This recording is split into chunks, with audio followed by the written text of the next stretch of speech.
पाकिस्तानियों, इमरान खान का जेल से पैगाम भी आ चुका है कि आजादी या मौत। यहां पर पॉलिसी सिर्फ इमरान खान की चलेगी, यहां पर राज सिर्फ इमरान खान का होगा और अवामी राज ही इमरान खान का राज है। क्वाड के गयूर अवाम वो संग गरा जो हायल है, रस्ते से हटाकर दम लेंगे। हम राह वफा के राहरू हैं, मंजिल ही पर जाकर दम लेंगे।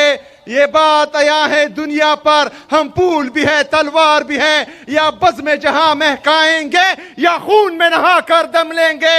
ये अमरीकी दलाल बला क्या खाक डराएंगे हमको।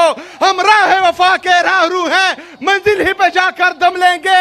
जिसे खून शहीदा से अब तक गुलरंग हुई है ये जमीन, उस खून के कतरे कतरे से तूफान उठाकर दम लेंगे। जिसका लीडर इमरान खान है वो पाकिस्तान का कबूल तरीन मकबूल तरीन लीडर है और उसने हमारी तरबियत की है, तो हम किसकी सुनेंगे? किसकी सुनेंगे?